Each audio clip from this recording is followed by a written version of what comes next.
이 성탄의 아침에 하나님께서 우리에게 주시는 말씀은 마태복음 2장 1절에서 12절입니다. 마태복음 2장 1절에서 12절 말씀을 봉독에 올리겠습니다.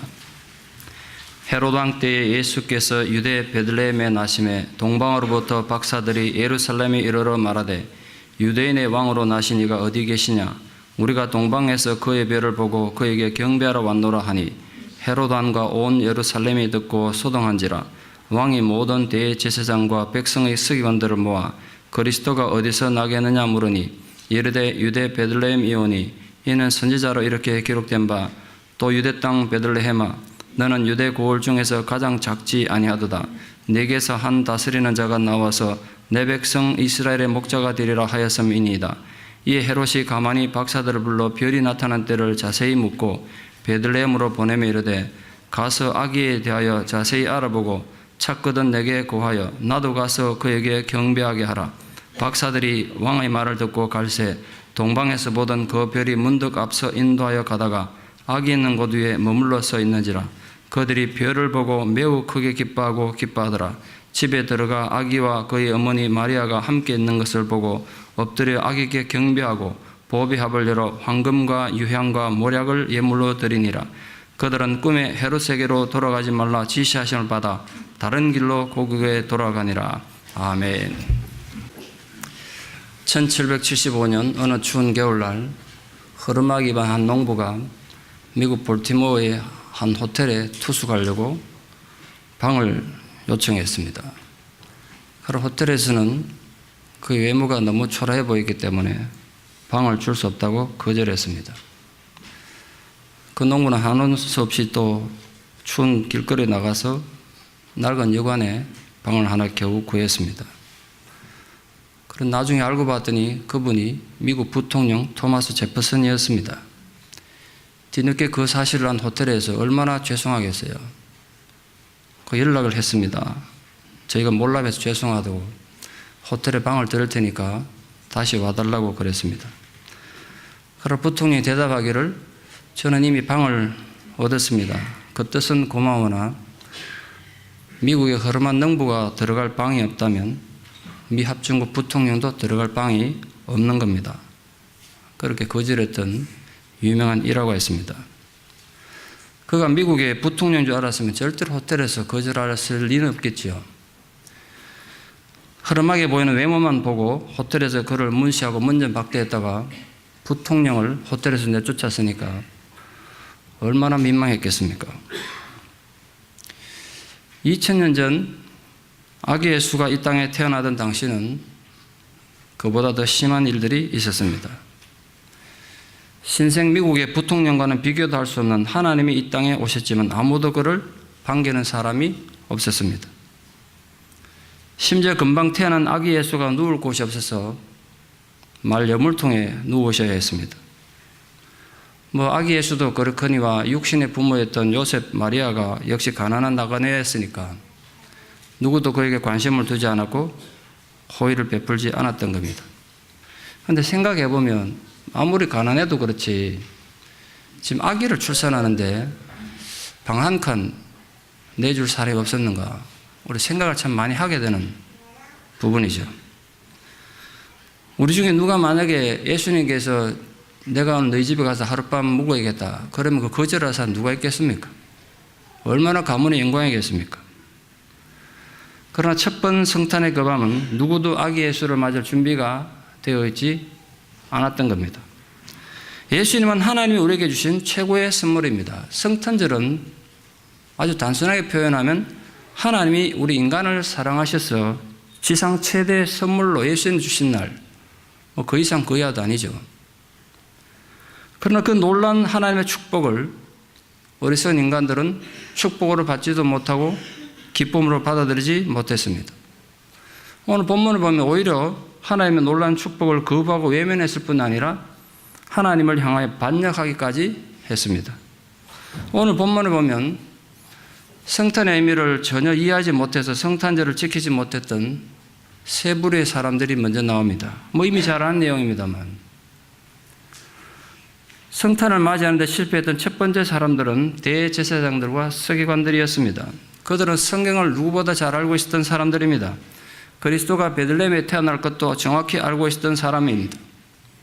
그런데 그들은 아기 예수님 앞에 나가지도 않았고 맞아들이지도 않았습니다. 신앙이 종교 행위가 되고 이론적이 되면 얼마나 험한 것이 되는지를 보여주는 비참한 사람들 아니겠습니까? 여러분, 예수 잘 믿으셔야 됩니다. 여러분이나 저의 신앙이 이론적으로 흐르면 열심히 예수를 믿는데 결국은 예수를 거부하는 정말 비참한 상황에 이를 것입니다. 참으로 어리석게도 그들이 배우고 알고 믿었던 바를 실천할 수 있는 절회의 기회가 주어졌을 때 완벽히 실패했던 불쌍한 사람들입니다. 성탄의 한 부분에 그런 부분이 있다는 건 우리가 좀 가슴 아프게 생각해야 할 것입니다. 성탄을 맞이하는데 실패했던 두 번째 사람은 헤롯 왕입니다. 그런 동방 박사들에게 자세히 물을 정도로 관심도 있었고 경배하겠다는 말도 했습니다. 그러나 아기 예수께 나가지는 않았습니다. 신앙을 다른 목적으로 사용하면 인간이 어떻게 파괴되는지를 보여주는 중요한 예가 헤롯 왕이라 생각합니다.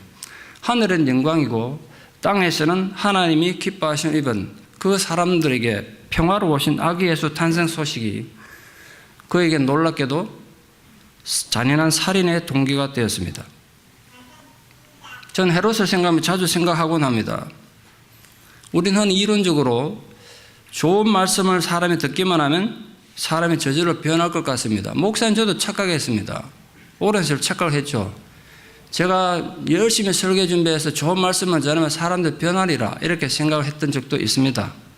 그러나 경험상 삶의 변화와 회개가 없이 좋은 말씀을 듣는 데만 의미를 두면 여기 설교하는 저도 마찬가지고 여러분도 마찬가지인데 누구나 헤롯 왕처럼 될 수 있는 위험성이 있습니다. 이 심각한 얘기입니다.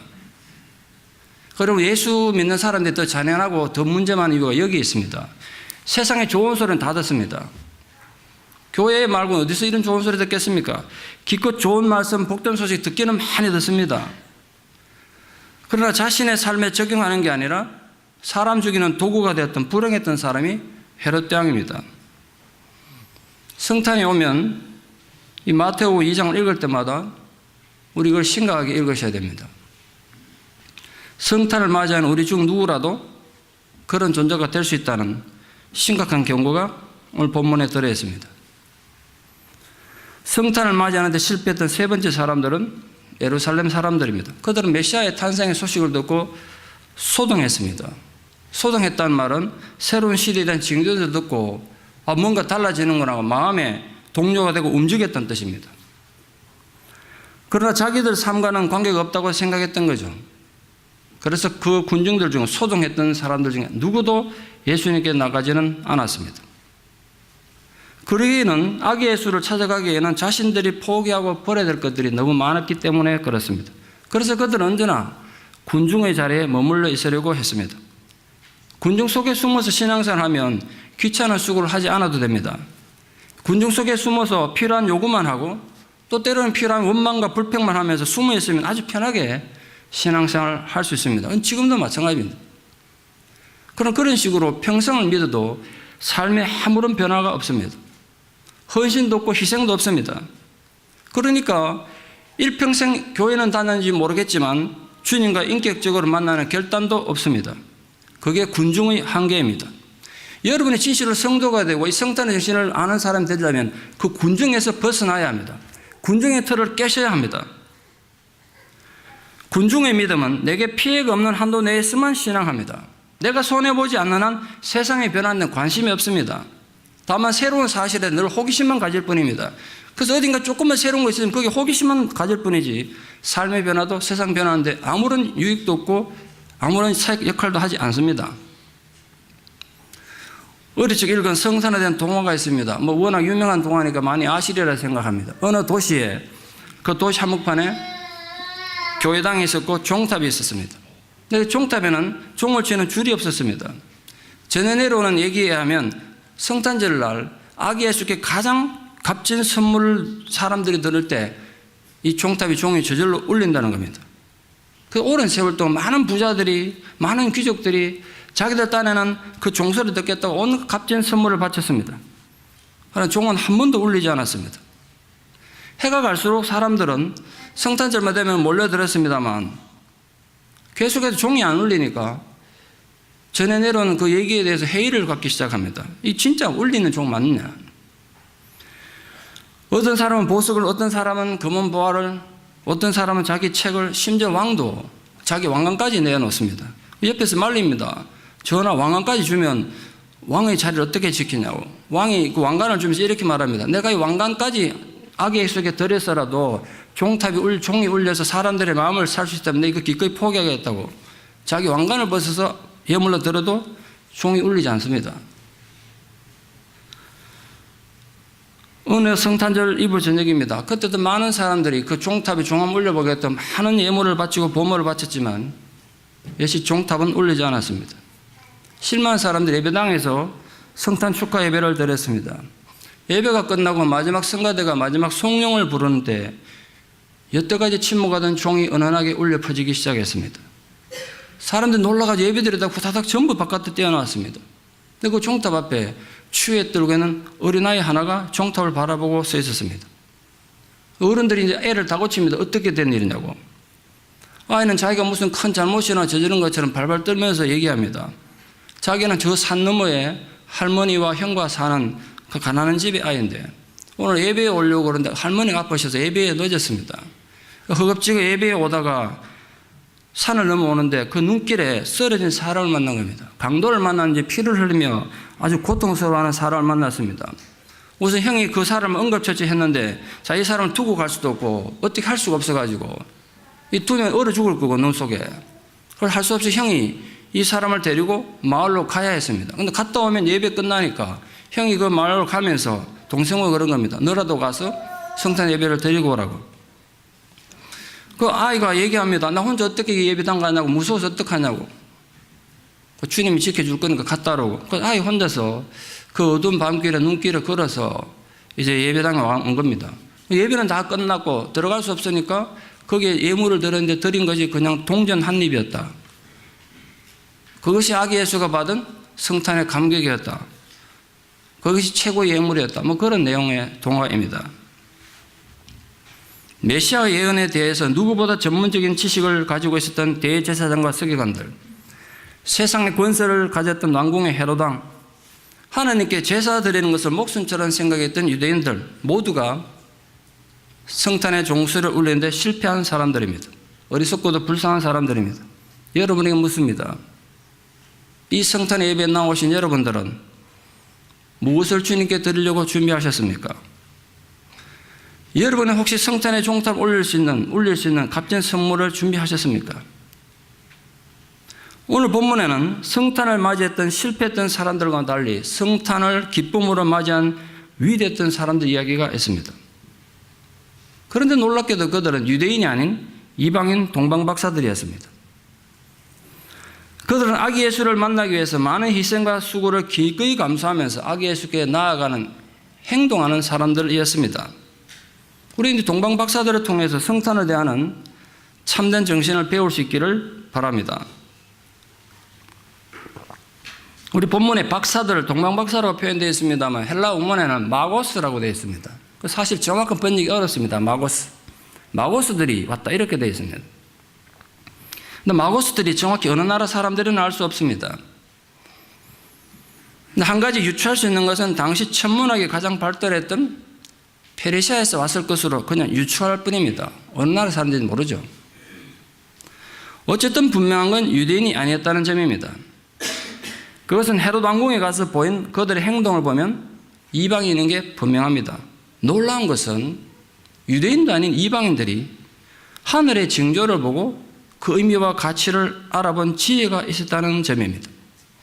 다니엘이 말하기를 지혜가 있는 자는 하늘의 별과 같이 빛난다고 했는데 이 이방의 마고스들은 이상한 별이 나타난 징조를 보고 위대한 탄생을 알아차렸다는 건 신앙의 진정한 가치에 대한 중요한 교훈이 됩니다. 그걸 우리에게 적용하면 이렇습니다. 우리가 제대로 신앙의 가치를 깨닫지 못하고 정말 예수를 똑바로 믿지 못하면 전혀 복음과 상관없는 이방인들이 오히려 하늘의 징조를 보고 복음의 가치를 깨달음으로써 나태한 신앙인들에게 준엄한 경고가 될 수 있다는 것이죠. 여러분, 성탄은 진실로 성도들에게 중요한 하나의 사인이 되는 날입니다. 이 성탄이 여러분의 사인이 되기를 바랍니다. 신앙의 가치, 내 인생의 가치를 새롭게 정립하는, 내가 이렇게 살아도 되고 내가 이렇게 예수 믿어도 되는지 자신의 신앙을 재정립하는 성탄이 되기를 바랍니다. 이 동방박사들은 구세주를 만나기 위해서 고향을 떠나 먼 여행하는 수고와 불편을 감수하는 용기와 결단이 있었습니다. 그들은 단지 이론으로만 생각했던 유대 종교인들과는 질적으로 차원이 달랐습니다. 그들의 예물로 보아서 아무도 부유층인 것 같고 마고스나 헬라어를 점성학자 이렇게 번역해야 더 정확하지 않을까 싶은데, 별을 연구하는 사람들, 점성학자 그렇게 번역할 수 있으므로 당시 사회에서는 가장 인텔리고 사회적으로 존경받는 위치에 있던 사람들입니다. 그러나 그들은 물질과 명예보다 메시아를 찾는 일에 우선순위를 두었던 사람들입니다. 그래서 저는 생각합니다. 우리 또한 내 사회적 신분이 무엇이든 또는 내 과거의 실패와 잘못이 무엇이든 우리 잘못된 인생관을 끊고 떠남으로써 새 출발을 하는 성탄이 되기를 바랍니다. 뒤에 있는 거 다 잊고 앞으로 나갈 수 있는 새로운 결단이 되는 성탄이 됐으면 좋겠습니다. 여러분에게 오늘 축복의 선물로 드립니다. 이 성탄절이 여러분 인생을 새롭게 출발할 수 있는 기회가 되기를 바랍니다. 이 성탄 때문에 여러분 인생을 다시 한번 살아보고자 하는 희망이 되기를 바랍니다. 오늘 동방박사들은 사막을 넘는 먼 여행길의 고통 속에서 오직 별을 따라왔다고 몇 번 설명되어 있습니다. 별에서 눈을 떼지 않고 오직 별을 보고 나아간 것입니다. 점성술이 발달한 페르시아를 마고스들의 출발지로 본다면 그들이 아라비아 사막을 가로질러 와야 합니다. 지금도 아라비아 사막 건너는 건 굉장히 위험한 일입니다만 2000년 전 그때는 더 위험한, 목숨을 건 위험한 도전이었습니다. 그리고 그들은 밤하늘의 별을 나침반으로의 길을 찾아갔습니다. 페르시아에서 베들레헴까지 동방박사들은 그 깜깜한 밤중에 누구의 인도를 받았습니까? 그의 별을 인도받았다고 되어 있습니다. 유대인들도 알지 못하는 메시아의 탄생을 이방 사람들이었던 동방박사들이 알고 찾아온 것은 동방에서 그의 별을 봤기 때문입니다. 우리 또한 마찬가지입니다. 험한 세상을 이런저런 모습으로 살아들 가시는데 누구의 인도를 받아야 하겠습니까? 세상이 어두우면 어둘수록 여러분 땅을 보지 마시고 세상을 보지 마시고 그의 별, 즉 예수 그리스도를 바라보시기를 바랍니다. 힘들면 힘들수록 예수 그리스도만 신뢰하기 바랍니다. 여러분 부디 사람 바라보지 마십시오. 사람을 너무 의지하지 마십시오. 소경이 소경을 인도할 수 없지 않습니까? 우리 왜 예수 믿습니까? 우리가 입으로는 예수 믿는다 그러면서 너무 사람에 의해서 자기 의미와 가치를 둡니다. 사람들이 나를 알아주면 의미를 가지고 사람들이 나를 무시하면 인생을 실패한 것처럼 생각합니다. 전혀 아닙니다. 중요한 건 주님이 나를 어떻게 보느냐 이거 아니겠습니까? 세상 사람 전부가 나를 인정해도 주님이 아니라고 하면 아닌 것입니다. 우리 인생의 참된 지도자는 예수 그리스도입니다. 광야 생활하는 이스라엘 백성을 인도한 것은 하나님의 임재를 상징하는 구름 기둥과 불 기둥이었던 것처럼 하나님이 그들을 인도하셨던 것처럼 하나님은 오늘도 여러분을 또 우리 삶을 인도해 가시는 겁니다. 하나님은 정말 당신을 신뢰하며 따르는 자들을 푸른 초장 쉴만한 물가로 인도해 주실 것입니다. 이 성탄이 여러분에게 좀 격려하고 도전을 하고 싶습니다. 그 별 예수 그리스도를 바라보고 주님을 따라가는 그런 주의 인도자가 되는 주님의 제자들 되는 은혜가 있기를 축복합니다. 다시 한번 성탄을 맞이하면서 우리 스스로 좀 되돌아봅시다. 되물어보십시오. 나는 어떤 별을 쫓고 있는가?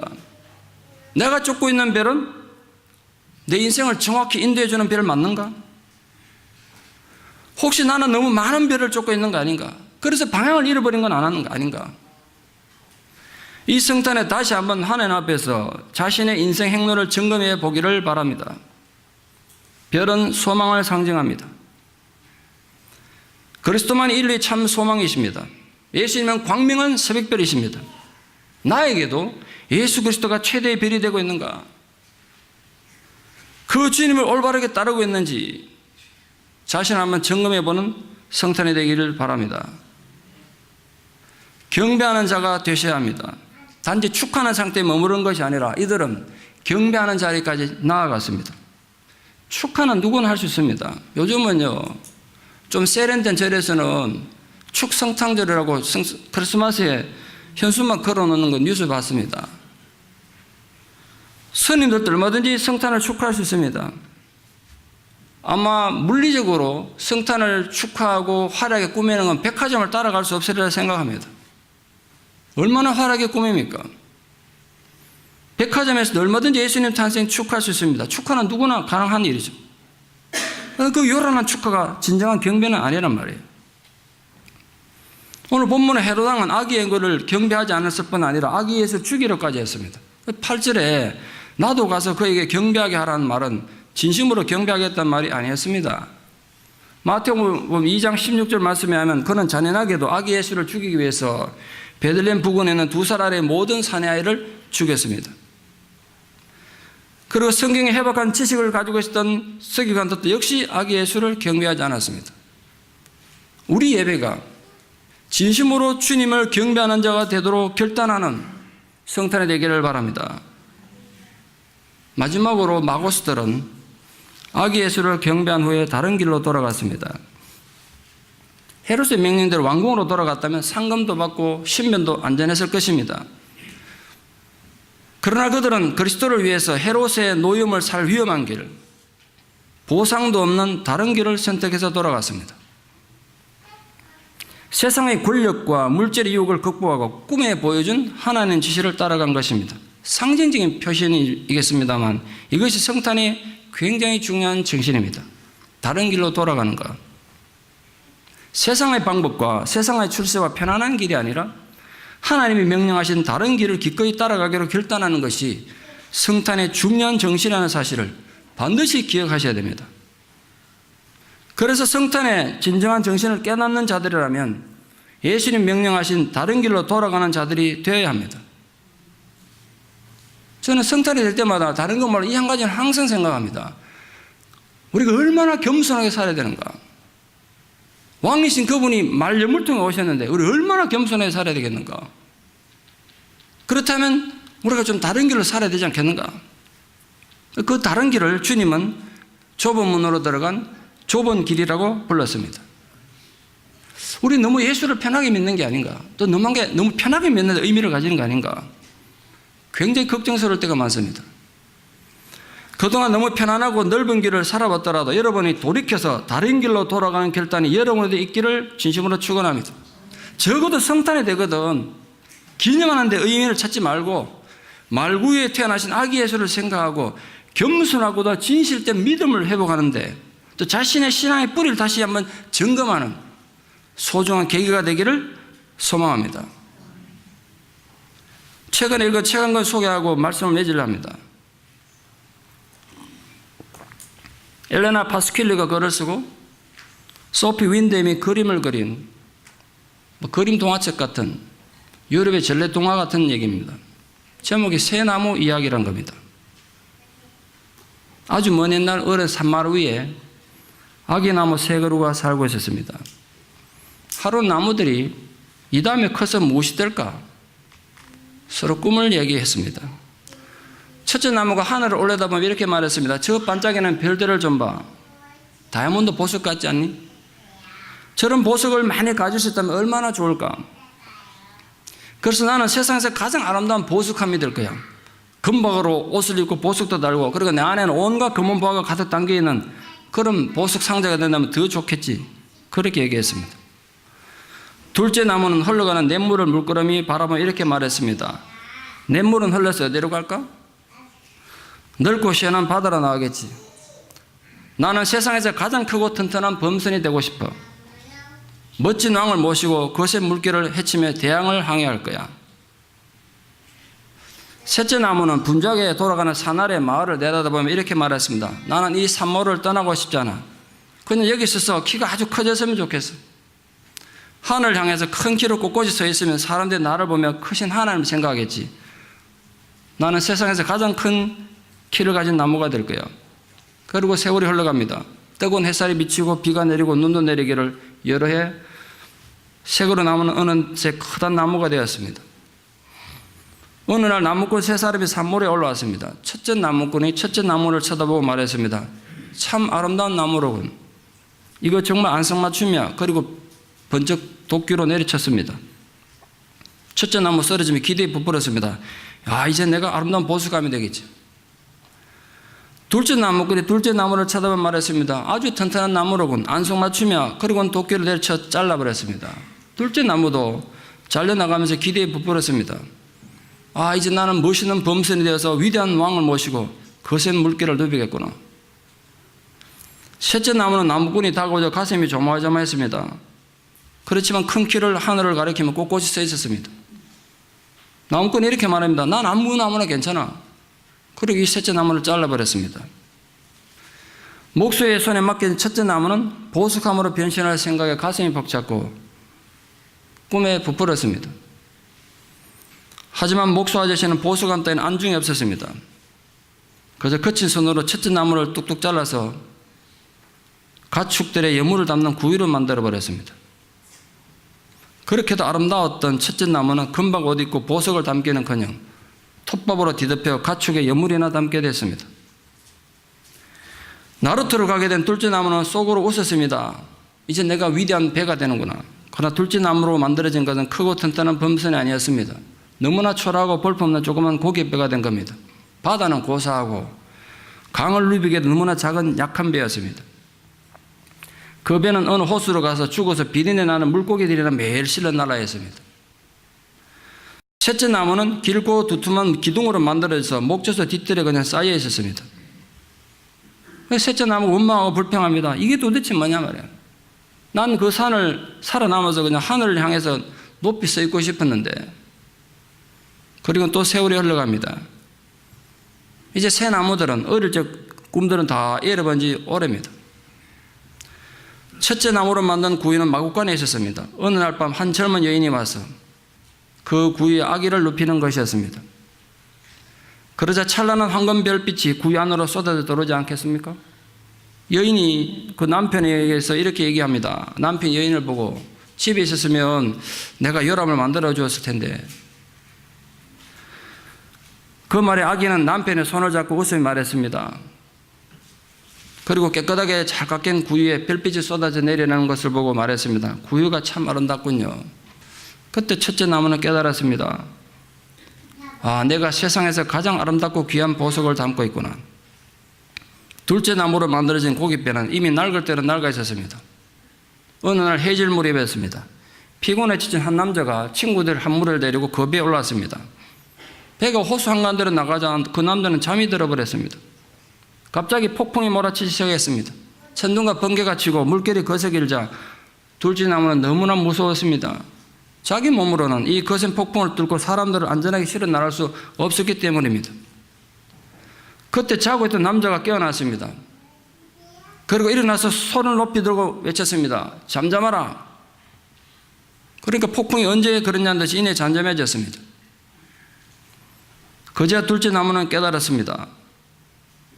내가 하늘의 왕을 모시고 있구나. 어느 금요일 아침이었습니다. 셋째 나무 목재수 뒷뜰에 쌓인 채 몇 해를 묵다가 셋째 나무는 그날 아침 밖으로 나오게 됐습니다. 셋째 나무는 한 남자의 어깨에 걸쳐진 채 질질 끌려가고 있었습니다. 거리에서 구경하는 사람들은 그 남자에게 소리를 지르며 손깍질합니다. 그러더니 병사들이 와서 그 남자의 손발을 묶고 셋째 나무 몸에다 못을 박고 말았습니다. 셋째 나무는 수치심과 자난함에 몸을 부르러 떨었습니다. 그로부터 4월 뒤 일요일 해뜰 무렵 세상은 온통 새롭게 변해 있었습니다. 셋째 나무는 그것이 인류 구원을 위한 하나님 사랑이라는 것을 비로소 깨달았습니다. 하나님 사랑으로 첫째 나무는 더욱 아름답게 되었고 둘째 나무는 더욱 튼튼하게 되었습니다. 그리고 셋째 나무를 생각할 때마다 사람들은 하나님의 놀라운 희생의 사랑을 떠올리게 되었습니다. 그건 세상 가장 큰 긴 나무가 되어서 우뚝 서 있는 것보다 훨씬 더 멋있는 일이었습니다. 만약 인류에게 가장 필요한 것이 지식이었다면, 그래서 똑똑하게 사는 것이 정말 필요한 일이었다면 하나님은 메시아를 위대한 교육자나 철학자로 보냈을 겁니다. 인간에게 가장 필요한 것이 기술이었다면 하나님은 구세주를 위대한 과학자로 보내셨겠죠. 인간 행복에 가장 필요한 것이 쾌락이었다면 하나님은 구세주를 가수나 배우 같은 위대한 연예인으로 보내셨을 겁니다. 그러나 인간에게 가장 필요한 것은 하나님의 용서입니다. 인간이 희망을 가질 수 있는 것은 하나님의 용서와 자비 때문입니다.